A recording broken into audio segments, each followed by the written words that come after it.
I ended up getting in this crazy fight, get thrown in what's called the hole, which is solitary confinement. And on the third day, this guard named Brian opens the door. Now, he was cool if you respected him. And he opens the door and he's just super disappointed. He's like shaking his head. Anyways, he said, come with me, and gives me my stuff and get dressed up, walk down the hallway. We walk past the door where my unit was to the guard unit, which no inmate is allowed in there. He opens the door and he says, come on in. I walk in, nobody's there. And he pulls up a chair and he sits me, and he pulls up right in front of me. And he looks at me in the eyes and just goes, what are you doing here, Dan? And I said, well, I got in a fight with Kirk. He goes, what are you doing in this place? And I said, well, I got in a high-speed chase and I had a gun and drugs. And he goes, Dan, if you've never heard this before, it makes no sense that you're in this place. You don't belong here. I've seen hundreds of kids come and go, and it makes no sense. I see you do your homework. You try to stay out of it. And he just says, Dan, you can't be here. And I broke down, and something in me just kind of like clicked.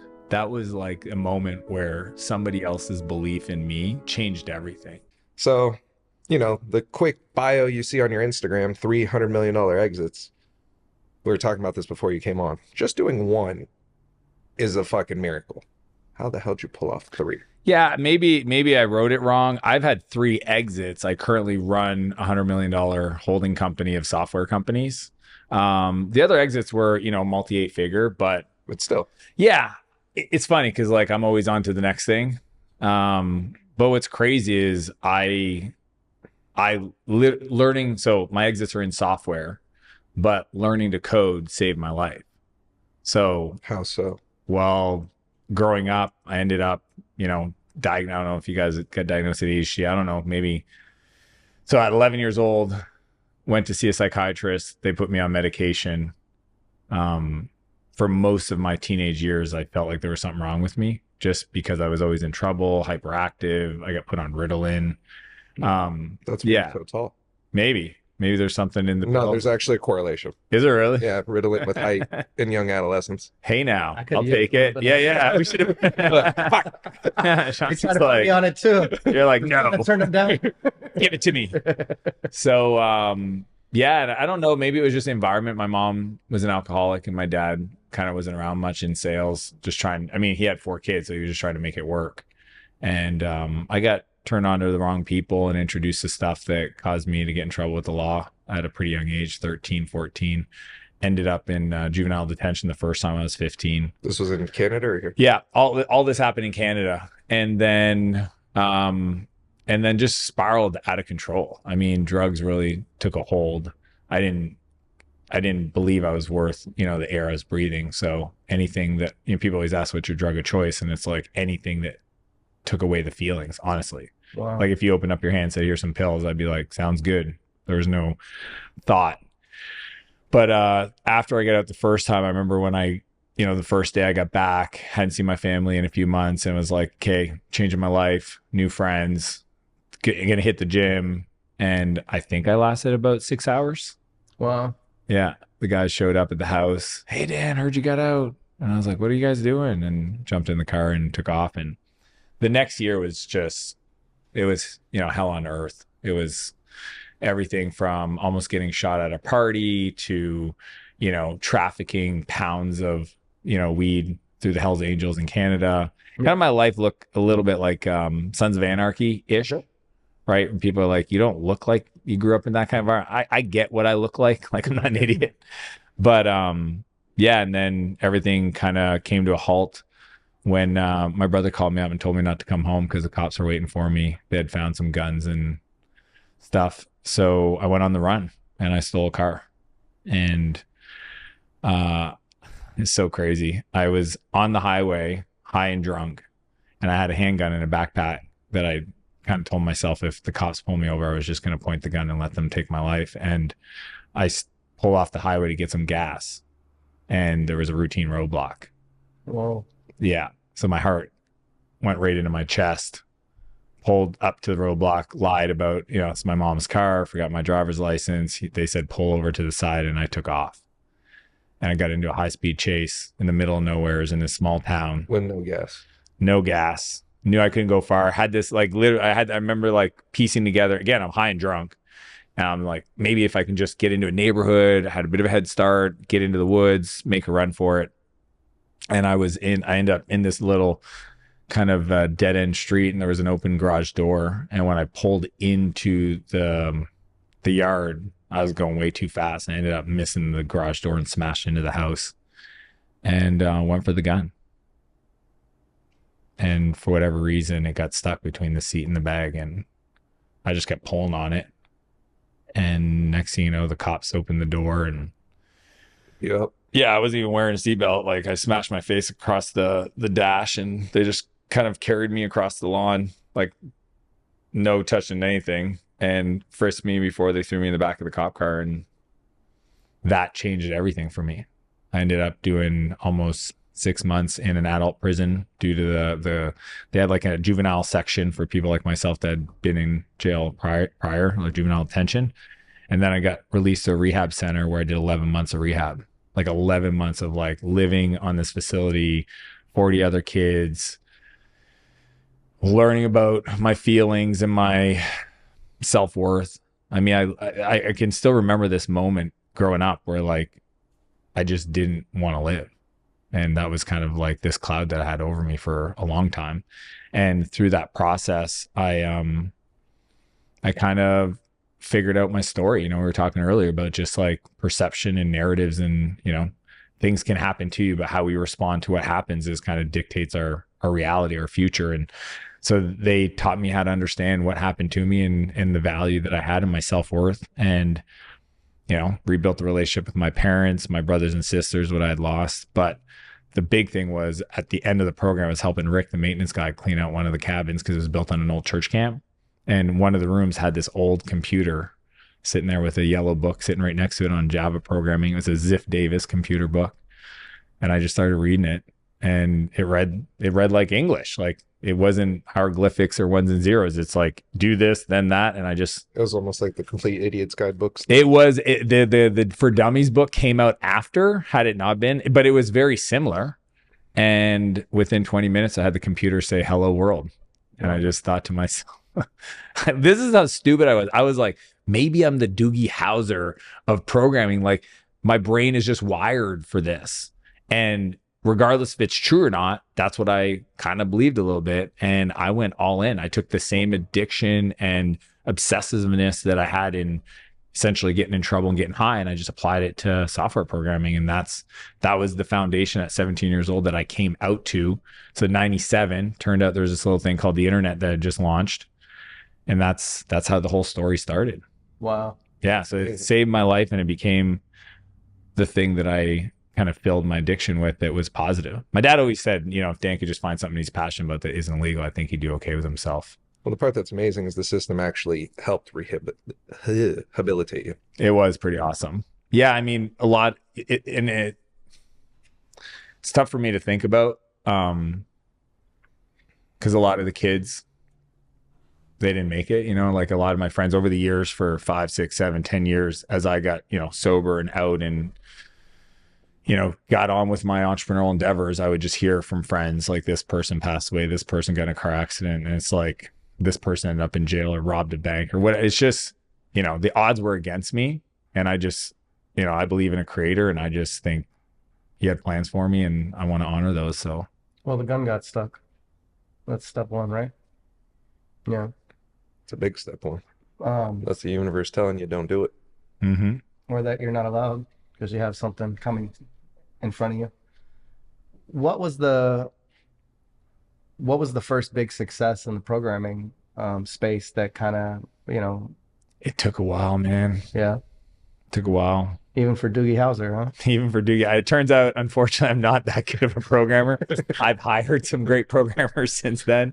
Their brains work way different than mine. But, you know, what I love is I love creating and learning. And so I just started building stuff for myself. I mean, I didn't even have big business goals. Like, I just didn't want to work for somebody else.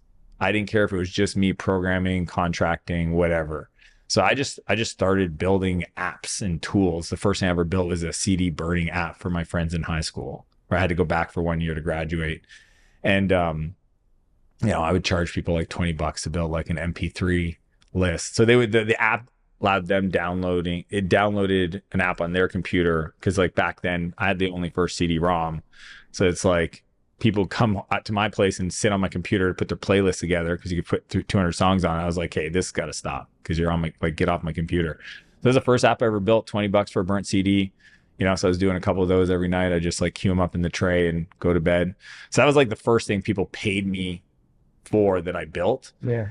But then I did a vacation rental site for my dad. And then had other people pay me. That was like the first time I ever made $1 over the internet. But I went sideways and failed in business for almost 7 years. Like I started at 17 and legit, like, yeah, I had to go to school, but every other second, staying up till 2 or 3 in the morning, just coding and building stuff for 7 years until finally I read a book. And that was the first business book. See, I'd always read computer books. My dad made this rule with me when I got out of rehab. He said, if you finish the book, I'll buy you the next book. And he had no cap. And that was like, my dad didn't have a lot of money, but that was like, he saw how passionate I was about it.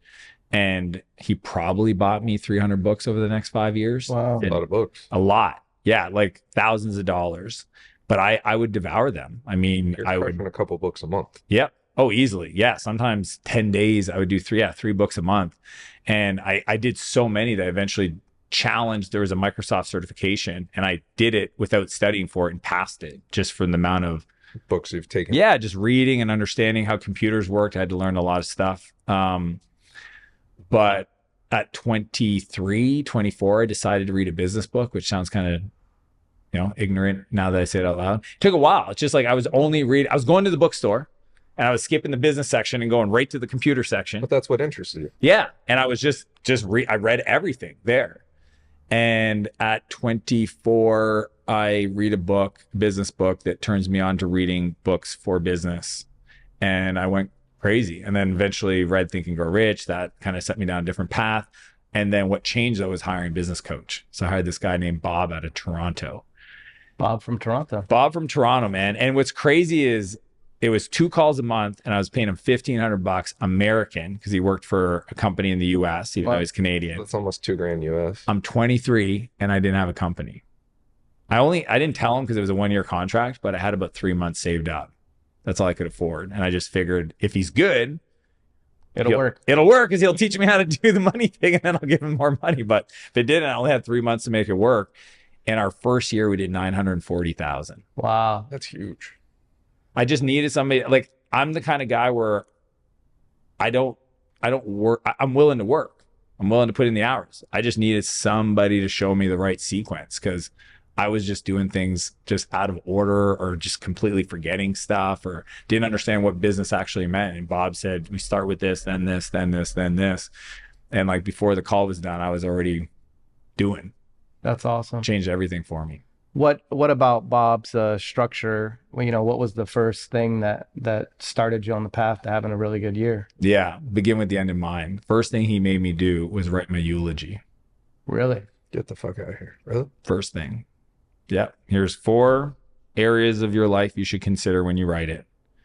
You know, what is your family going to say about you? What's your community going to say about you? What are the business people are going to say about you? You know, what is the world? What do you want to stand for? And think about those people going up and sharing their perception of the life you lived. Go to the very end, you know, whatever age you want to write down, write that age and then write that eulogy. I want at least 2 pages. And what's funny is I didn't understand how powerful it was at the time, but you know, Stephen Covey wrote a book, 7 Habits of Highly Effective People. And one of the 7 habits is begin with the end in mind. That's the ultimate begin with the end in mind. Yeah. Like, It doesn't. you're no longer here. People are getting on stage talking about their experience of living with you. What are they saying? Then from that, we build the business. That was huge because then every decision was aligned with a future that was so far out there that even allowed me to think bigger, right? Before that, I was like, oh, it'd be great if I made $100,000 a year. Like, that was it. I would just don't want to work for somebody else. I'd like to have a little bit extra money. Back in the 2000s, $100,000 a year was a lot of money. Yeah. Now it's not so much, but you know, I was like, okay, $10,000 a month, something like that. And then we just got to building. So he definitely shared that. The early stuff we did, he taught me about building systems, you know, standard operating procedures. Because he goes, if you don't build those, then you'll always be the person required to do everything. That's not a business. That's No, you That's can't, essentially underpaid employment. can't Yeah. scale it if you don't have the systems in place. Yeah. So that was like early, like the first 3 months was begin with the end in mind, systems, basic financial stuff. Like I didn't understand gross margin, gross profit, whatever word you want to give it. Like these are important things. If you're going to sell something, you need to know how much money you're going to make, not profit, just like on the thing, the widget you're selling. It's funny how many people don't understand what that even means. Even today, I meet entrepreneurs that are like 8-figure entrepreneurs that really don't understand their financials. And I'm not saying anybody should know how to do a cash flow statement, but understand conceptually some level of financial planning analysis. But he taught me that. And then I would say the next thing was like how to think about the organizational structure of a business. Like who goes in what seat. If this is what you sell, make sure we deliver on that thing you just promised the customer. If they are happy, again, it was basic fundamentals. If they're happy, they'll buy more and they'll tell other people. So we get that good. Then we start building the team. Then we build the systems to train the new hires so that you can keep growing. And then He literally gave you the step by step. it was the playbook. It was, here's how the operating system of business work. You understand the technical side. He's like, his background was financial services. So he's like, I don't understand the technical side, but it turns out that business is business. Like that's what's cool now at my level where, we buy a company a month. It doesn't matter what company I get involved in.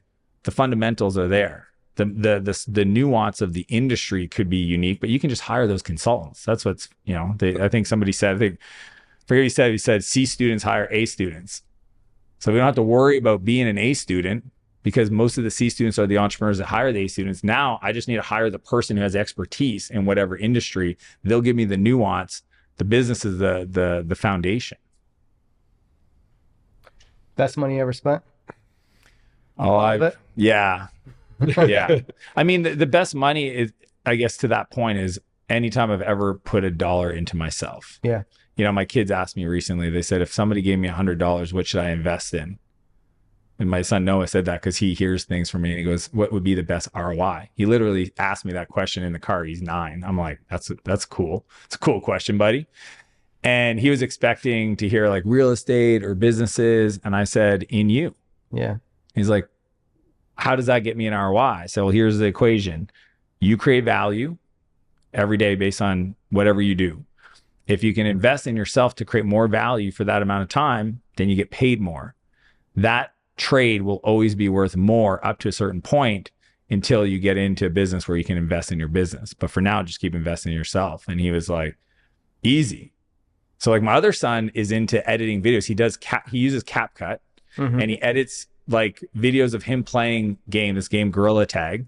Okay. So he's not in it, no voice, nothing. It's just, he like records the gameplay and then edits the videos and he gets tens of thousands of views on his shorts. Yeah. Oh, wow.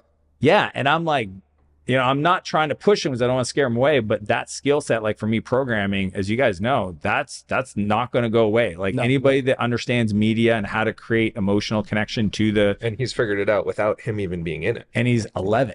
That's awesome. It's so cool. Yeah. So that's why I keep saying, even the other day, I said, hey, you can buy a course to get better. Right? He saved up like $250. I'm like, you could probably buy a course for $100. He's like, why would I do that? He hasn't figured it out yet. Not yet. And I'm totally like, I keep showing him like, hey, I just hired this guy to coach me on this. I just paid for this private lesson. Like I want him to see it because the moment he connects to, I spend money to invest in me because I'm worth it and I can get better. And then he inspires his little brother to do that. And they both like, that's kind of where the things just go off to the races. Yeah. Do you still talk to Bob from Toronto? Not lately, but I did for a long time. And I'll tell you why. Bob is, he's in the exact profession he should be in because he loves to talk. So if it was an hour call, he would always go an hour and a half, 2 hours.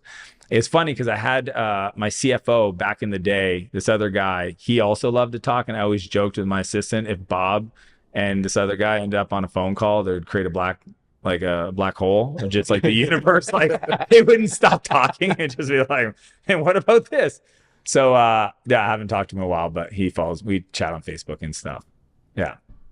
2 boys? Yeah. Yeah. Yeah. Kids are great, huh? The cool part about kids for me is I believe that they're there to show you where you're not free. Yeah. So my boys have taught me.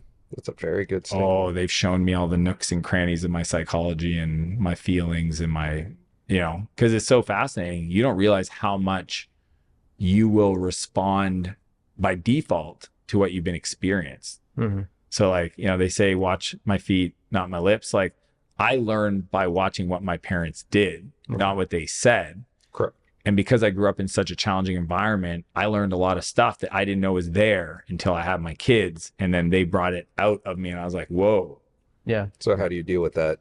Get curious. Like, and be aware of it. It's like one day I was hanging out with my buddy and his daughters were making him upset. And he's like, if you guys do that again, we're not going out later for ice cream. And they started doing it. And he started counting. And he went 1, 2. And I looked at his hand. And I said, who counts with their fucking pinky? Like, like 1, 2. Like, I go, I guarantee your dad did that when you grew up. And he's like, yeah. I said, it's fascinating that it's like so subtle. 1, 2, like, yeah, it was super weird. But it just shows that there's so much that we do that's unconscious that we were taught, through our environment. So because I know that anytime, and this is just true in life and even growing businesses, I mean, at the end of the day, it's a people problem and dealing with people brings up feelings. It's just being aware. Like if I have something happen outside of me that brings up a feeling, I try not to respond to it, but just get curious. Like, ooh, why does that scenario specifically upset me? So when my kids do things where I feel myself get heated, I'm like, oh, there's something about that scenario. Maybe the fact they didn't listen to me, or I told them not to do something and they clearly did it anyway. Like, what feeling is that bringing up that's causing me to want to, emotionally, respond?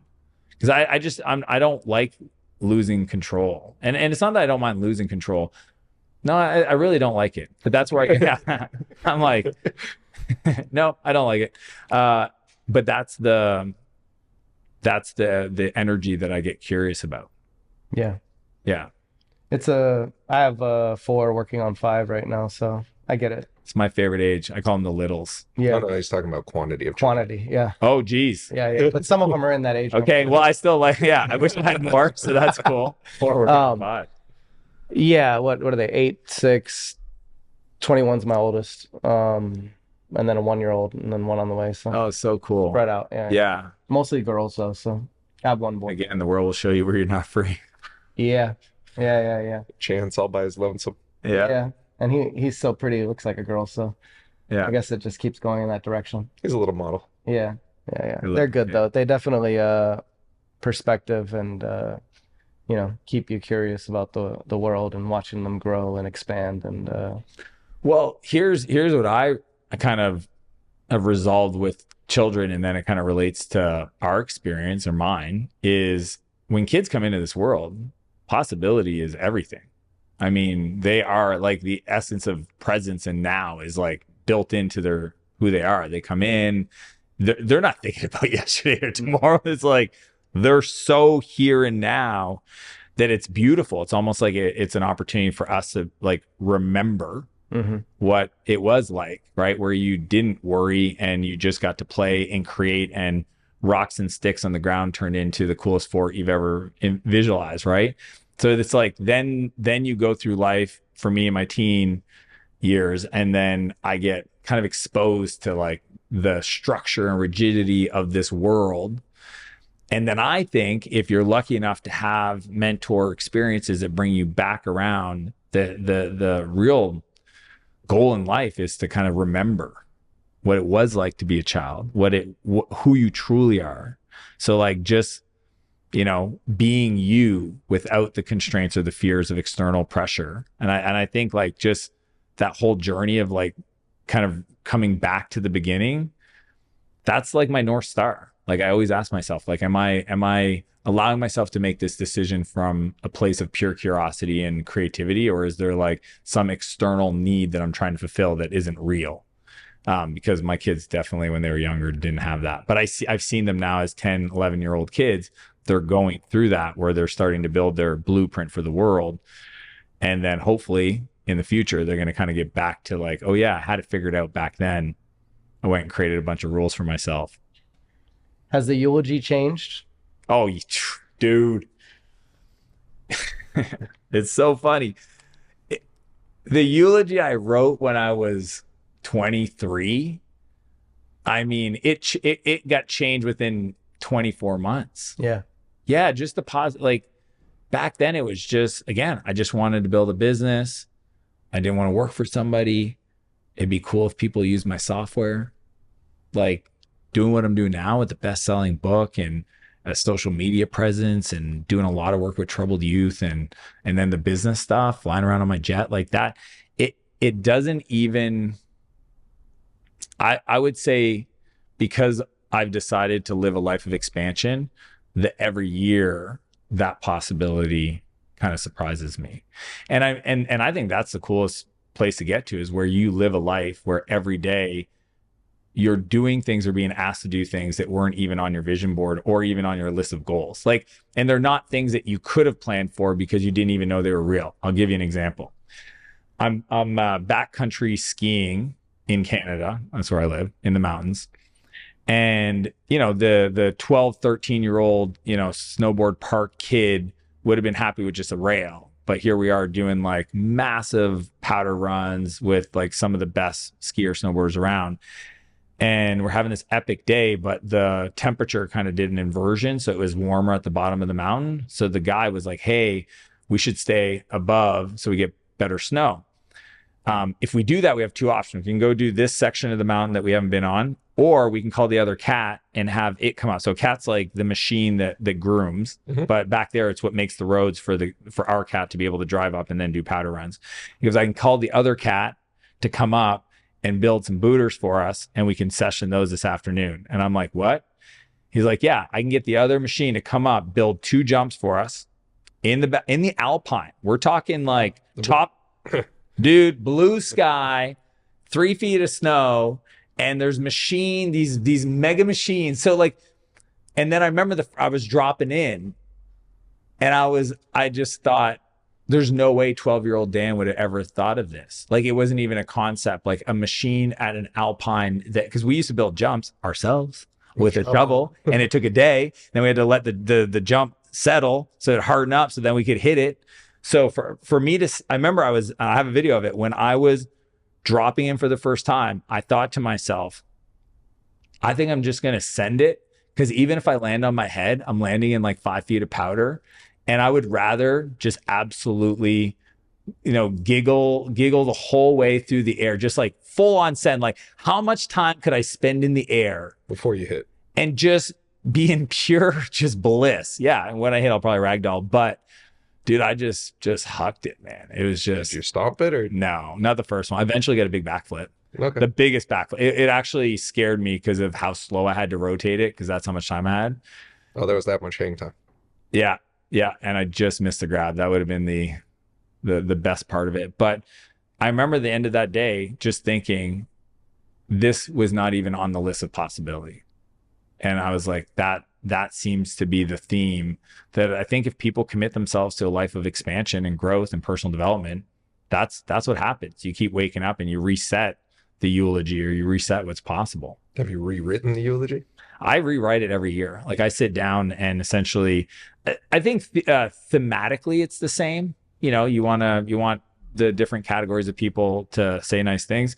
But I think the older I've gotten, the more I focus on being of service and less about accumulation, even though I'm still pretty good at that. I focus more on, like, you know, how many people can I serve? What organization should I be saying yes to?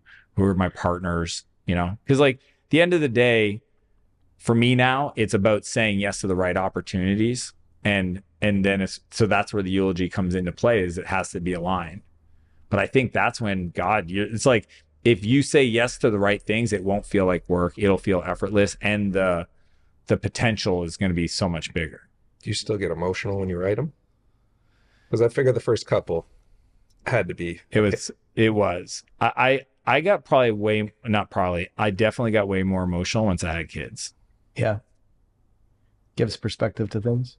Yeah, that was like, I remember when my son was born, my first, and I realized I was responsible for a person for sure, but an outcome that was going to last way past my time here on earth. Like in business world, you build a company, sell a company, build a company, shut it down. Like it's not. There's a lifespan. Yeah, like I never built a company and thought this is going to live way past my time. Like I'm not Elon building Tesla or whatever. But with the kids, oh, that's 100%. Not only that, if you actually visualize, like two visualizations that kind of throw people off if they really, really, really want to think about it. How many people had to come together prior to you showing up here for you, out of the 10 billion people that have ever existed in the humanity, there's 8.5 billion today.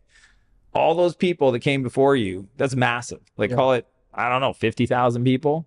And then you've got your children and then that lineage. So that's why the work I do today on myself and understand energetically, spiritually, that's going to support not only my current children, but their children and like a new lineage and being essentially what a lot of people call the one, right? I want to be the person in my family that breaks the habits, the negativity, the trauma, whatever it is that caused my environment to drive me towards those decisions. Being the transcendent character in your family, that I think is the coolest idea. So I started getting emotional when my kids were born because I was like, oh, this got real. This got serious. Yeah. How I show up in their eyes sets a whole narrative for them to go into the world that is not going to affect them. Like it's going to affect my grandkids. Like me as a dad to those two boys is going to affect their kids' kids. Yeah. That's the biggest responsibility. These are the best moments in podcasting because as you're, talking about these things, we all reflect on the truth behind those words, you know what I mean? And start to think about things and things that we could change and move forward with. Because the downline of the effect is that intentional, right? It's we don't give credit to how all of our little things in life daily affect the world behind us for generations. It's huge. Yeah. I actually had one of the moments that I really felt God in my life was when I ended up in the adult jail a second time. I ended up getting in a fight with this kid over breakfast, coffee, whatever. It's just prison politics. It's kind of dumb. Like it's literally like nobody wants to get in a fight, but if certain things are said or done, you're fighting. It escalates. So I ended up getting in this crazy fight, get thrown in what's called the hole, which is solitary confinement. And it's probably the most degrading thing you can do to another human. Like in your underwear, 23 and a half hours locked down, lights are on, no bedding, literally concrete. They do it as punishment, right? Like you don't get a sheet, nothing. Maybe if I was better, I don't know. I didn't get lights are on 24/7. Yeah. The guards have to see you. So, and I remember just sitting there and they didn't tell me how long I was going to be there. So I didn't count days. I didn't know what day it was. Yeah. Like, I mean, they feed you so I can do some simple math off of the meals, but, you don't know if you're going to be there for a week or a day. And I ended up being there for 3 days. And again, they let you out in this like 10 by 10, bricked area with a fence at the top. So you can't crawl out, but I mean, it's 30 feet up. You're not jumping out of that. And on the third day, this guard named Brian opens the door. Now Brian's like, I don't know if you had like, adult role models in your life that were like kind of cool. Like Brian was cool. He was cool if you respected him. Mm-hmm. If you didn't respect him, he wasn't cool with you. He wasn't rude about it. It's just, if you asked for an extra dessert, he'd be like, nope. But if you listened to him and you did what he said, and you didn't mess around, hey, he'd look the other way if you wanted to grab that extra dessert or, spend some time doing something after it was, done. And he opens the door and he's just super disappointed. He's like shaking his head because he wasn't there when the fight happened. And anyways, he said, come with me, and gives me my stuff and get dressed up, walk down the hallway. And as we're walking down, there's like the door that goes into the unit we all live in. Then there's another door, which is the guard unit. And then there's the other door to the other unit because it's on a block, right? They have the guard unit in the center, one-way mirrors. Okay. I've never seen the other unit, and I never seen inside the one-way mirror. We walked past the door where my unit was to the guard unit, which no inmate is allowed in there. Rule number 1, you go in there, You're going back to the hole. He opens the door and he says, come on in. And I thought, What'd I do? what I do is he trying to get anyways, I walk in, nobody's there. And he pulls up a chair and he sits me, and my back's to the corner of the cell block, and he pulls up right in front of me and he looks at me in the eyes. And he just goes, what are you doing here, Dan? And I said, well, I got in a fight with Kirk. And he goes, what are you doing in this place? And I said, well, I got in a high-speed chase and I had a gun and drugs. And he goes,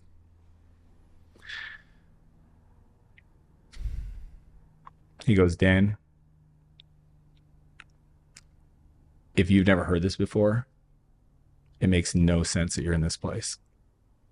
You don't belong here. You're better than this. I've seen hundreds of kids come and go, and it makes no sense. I see you do your homework. You try to stay out of it. And I'm just sitting there, and it's like, I start getting super emotional. And he just says, Dan, you can't be here. And I broke down, and something in me just kind of like clicked.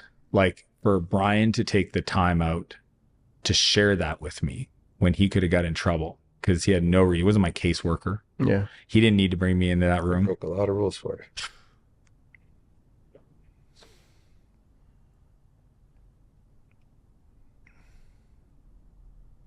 That was like a moment where somebody else's belief in me that I had nothing changed everything. That one conversation planted a seed, like a little seed of like, hey, Dan, maybe you're not as bad as everybody says you are. Do you think that seed helped you when you went to rehab because it changed your thought process going in? It's the reason I got out of that place to end up in rehab. It took me another 6 weeks, 2 months. But because he said that to me and who he was, I started to believe just a different narrative. My whole life, I grew up thinking there's something wrong with me. I'm bad. I'm a bad kid. I mean, growing up in my neighborhood, none of my friends could play with me. I'd have to hide in the woods because I was always that kid getting in trouble at school. And, you know, I don't blame the parents. I would probably do the same thing. It's like, if the police are going to a house because of a kid, my kid is not allowed to play with that kid. But that was me. And Brian's belief had so much power at the moment that it just allowed me to believe that maybe I wasn't as bad as I was. And what's fun for me today, when you talk about rewriting my eulogy, like, that is what I do. Yeah. That's what I do. Have you seen him since? Yeah. Yeah.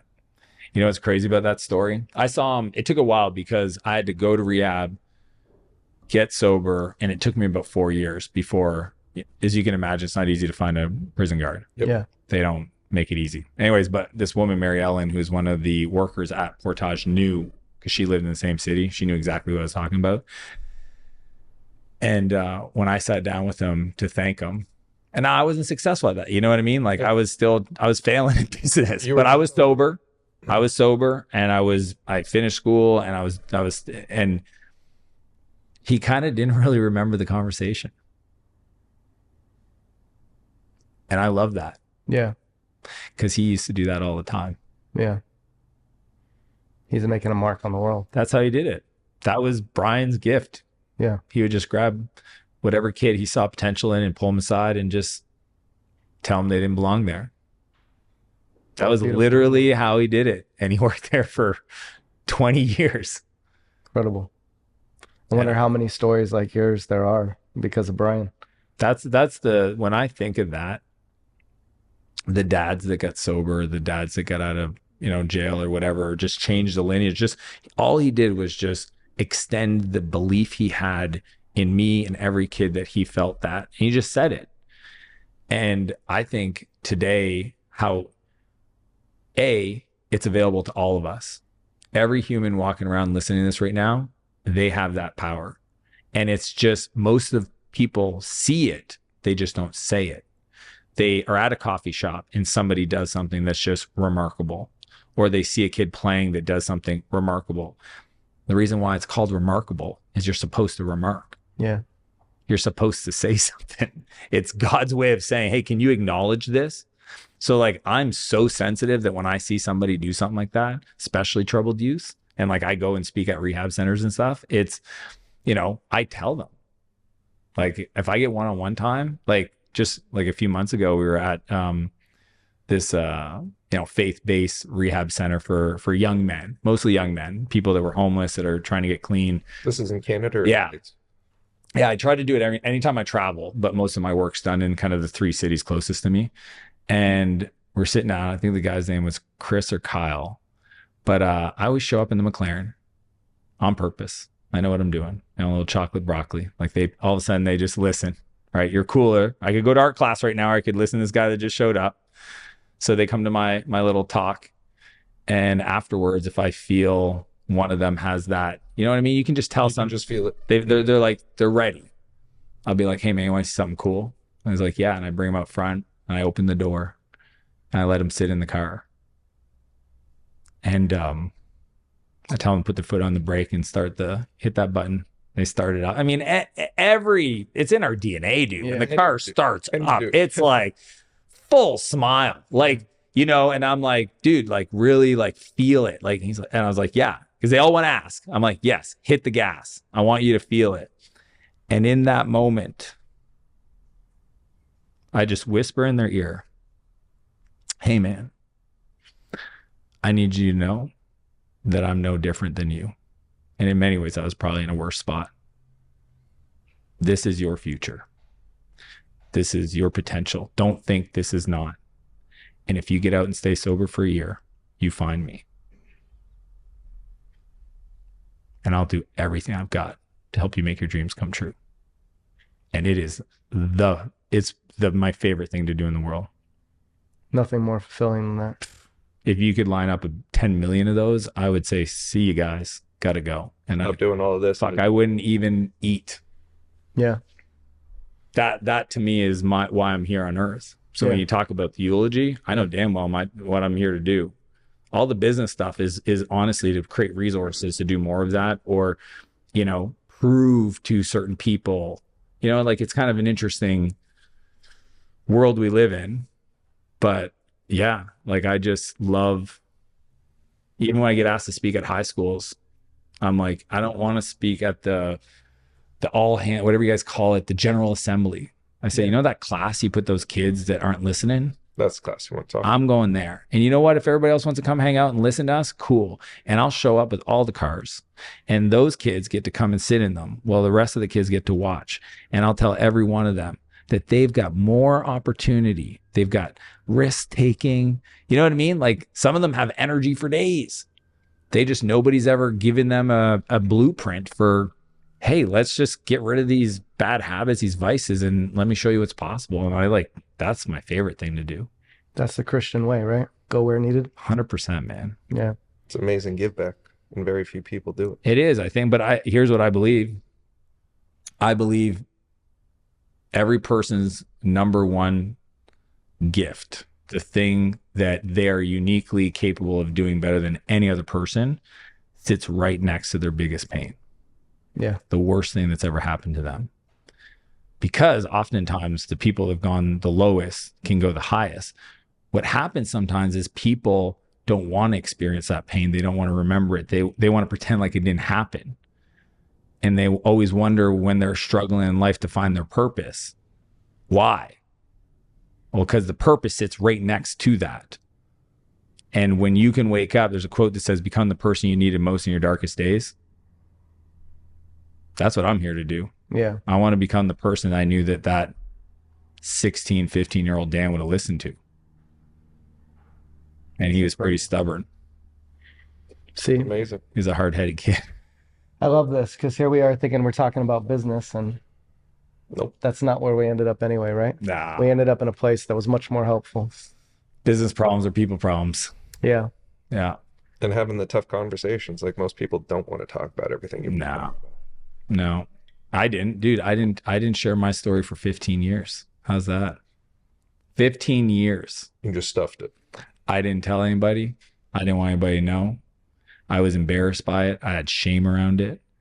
And I was speaking at an event, and the organizer, before I was like four hours before I went on, he said, hey man, I forgot to tell you, it's a 2-day event. I mean, we're talking Tim Ferriss is there, Mark Echo, like these luminaries. He goes, whoever gives the best talk, I'm donating 50,000 to the charity of their choice. Well, my talk was on marketing and sales. You're like, I'm no winner. There's zero chance I'm going to win. And the 50K for me is Portage that saved my life, the rehab center. So I remember I went, my wife was there and we had we had our firstborn, and this is what happened. I decided I'm going to go back to my hotel room and I'm going to rewrite my talk and I'm going to share 4 hours practice. 4 hours and it's a 15-minute talk. It's like TED style, which are harder than an hour. Ooh, yeah, 50. Compress it. It's all got to make sense. They can't just ramble, and I've never shared it, and I can't just sit up there and cry like a baby and just sniffle the whole time. So you can cry a little. I was just worried I wouldn't stop. So it was funny is I told Renee, my wife, I said, hey, I'm going to go to the hotel room for the next little bit. I'm going to do lunch there because I'm going on after lunch. But I'm going to share some stuff that you've never heard. I know you hear the stories about Dan was bad as a kid. I'm going to share some pretty detailed stuff. There were some other incidents that happened. And she goes, oh, well, is it okay? My parents wanted to surprise you and they're going to come watch your talk. Oh, shit. I just remember my heart sank. It was already hard enough as it is. And then you heard her parents are going to. Yeah. Who already kind of didn't understand what to make with me. So I just said, okay, they can come, but just don't let them leave until after my talk. I need to sit down with them because I know they're going to have questions for me. And that was the first time at 34 years old. 34. It took a long time for me to find the courage to share that message. And honestly, I probably wouldn't have if it wasn't for the organizer, Jason. Like if he didn't create that context, I would have never been enough of a forcing function. I thought before I ever share that, I have to be a billionaire. That was literally the math I had in my head. Did you win? No, it would have been a great story. My buddy Joey Coleman won. I came in second. Okay. Joey's a professional speaker. I was not a speaker. And what's cool about sharing your vulnerability and being honest with people is that it allows other people to do the same. You know what I mean? I'm sure you guys have had dinners and somebody shares something personal and then it kind of changes so Jason, credits the fact that me sharing that story really allowed the rest of the speakers to be a little bit more raw and real. But for me, what happened as soon as I got off stage, I had several people come up to me and start a sentence that said, don't tell anybody, and then they shared their truth. That was what clicked for me. I knew that every person that shared that secret with me, I now had a relationship that was way deeper with them, and that felt real. And I told myself in that moment, I never not want people to know my story because I'd rather connect with them at that level that was honest. Yeah. And that's why I've always shared it. Much deeper relationships. Yeah, it's just real. It's like I don't give a shit about the fancy stuff. I get it, but that's not what I want you to know about me. I want you to know about what shaped me. How'd the talk with the in-laws go after? My wife's mom was a mess. She's such a sweet lady. I won the in-law lottery. She was just she's so empathetic. You know what I mean? She was just like, how did you make it through all that? I'm so sorry to hear that. Like, oh, it must have been like, it was just fascinating because I had worked through so much therapy and whatever. So it's like for her to feel that, I didn't realize that people could also respond in that way. Which was a little uncomfortable. Like, I'm good. She's like, so it sounds like you're not, you know what I mean? Like they're not good. So now I got to like deal with that. But it helped because anybody that meets me and they see, like how much I try to do and create. If you don't know that, I can look really weird, to the external world. They're like, you're always trying to like wake up so early and you go all day and it's like, yeah, but you don't understand my purpose. Yeah. Right. Jeff Bezos says this often. If you got to be willing to go a long period of time being misunderstood, because there's no way you could ever communicate to every interaction with every person. Here's my purpose. You know what I mean? It takes too much time. So it. So you just go through the world. And again, working with Bob, 23 years old, write my eulogy. I had a very clear understanding of what I wanted it to mean. I just didn't know how big of an impact I could have. And I would have been okay with one, but it's going to be a lot more. Yeah. That's an amazing story, Dan. Thanks. as we wrap up, is there anything you want to tell the viewers that you didn't cover, and where can people find you as well? Yeah, I mean, I'm Dan Martell, 2000 Martell on all social media platforms. I put out about a year ago, I decided to go all in when the book came out, Buy Back Your Time. I wrote a book on, scaling businesses that also is a personal development book wrapped in there, a little Trojan horse. But the thing I would encourage everybody to consider, to kind of double click on what I said earlier, your biggest pain is where you'll discover your giftedness, what I sometimes call your Jesus, your internal thing. And if you wake up every day to try to become your, what I call a 10.0 version of yourself, the person that God created you in his image, okay, which is, well, most people will never attain it ever, and that's okay. If we wake up every day to strive to be that person, as I mentioned, the person we needed most, and then here's the kicker, share that person with the world, share what's worked with the world, share, and the world could be your kids, could be your community, could be your CrossFit gym, could be your church, could be your, I would encourage people to hit the internets. Yeah. I think we live in this beautiful time where you can share your truth for what worked with you with whoever's willing and wants to follow. And that's perfectly awesome. And I think if people woke up every day trying to figure out how to do the work to become the best version of themselves, to work through some of these issues they experience, but then shared that with the people that need it most, if that's not fulfillment, man, I don't know what is. If that's not what we're all here to do, I don't know what is. Appreciate you being raw and honest today, bud. Thanks, brother. That's cool. I had one last question. On the business side of things, how I feel like we sell ourselves short a lot, right? So you're talking about these goals that ever change, and this expansion lifestyle that just continues to get better and better, and I'm sure, you didn't see that or couldn't foresee this coming, so what's the best way for people to open up their mindset and think big and really, see the bigger picture when it comes to what is possible with whatever element they're in at the moment? It's a great question.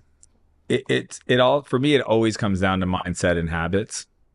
Habits are required to get the mind ready to receive. So that's the challenge, is that you can't think your way to positivity if you just, crushed a shitty meal and haven't gone to the gym in months and argued with your girlfriend. It's just, there are habits that are requirements to set the foundation for the mindset to show up. I believe, back to perception and stories, the world isn't as it is, the world is as you are. So my world experience isn't as any of it is, it's how I am internally. And the other part that I think about often, it's like all the time, it's my frequency is what I frequently see. So the way I try to think bigger, and I would encourage everybody to consider, is to understand that you are way bigger than you. And in many ways, we are all part of this like universal consciousness. And if that's true, then your potential and your ideas and your creativity and yours and your energy, right? Energy, it's way bigger than our individual. So I think when people are focused on who they are and they forget where they're at, and that it's one conversation, like it's so cool when you have these moments. I know you guys have had them for sure. It's why you guys are doing this. It's amazing. Where somebody else thought of calling you, or somebody else pulled you into a conversation, asked you guys how you met, same thing. And so you got to think about that, is somebody, something put your name on their mind. Mm-hmm. And here's what I know. I don't own my first thought. I control the second thought. That first thought, where'd that come from? When I'm in the shower and it just hits me, okay, or I'm driving, hits me, that's not my thought. That was given to me, and I get to decide what I do with that. And that's where the energy part really plays a big idea. So I think the way for me to think bigger is just to keep coming back to the belief that I'm here to do something way bigger than myself. And my coach, he calls it blissfully dissatisfied, right? Like, be here now, be absolutely grateful for everything you have, but also hold the truth that we're here to do more. And that in that gratitude, it's the fuel for the creative expansion. And I think some people have a hard time believing both because they feel like if I want more, then I'm not grateful for what I have. And it's actually the opposite. The more grateful you are for what you have, you will get more. So that's what I would encourage them to consider. Amazing.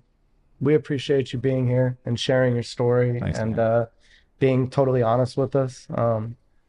I think there was so many good gems in there and so much cool stuff to share with the viewers and the listeners. So thank you. Appreciate you. Yeah, appreciate you guys. Like, comment, subscribe, and we'll see you next time.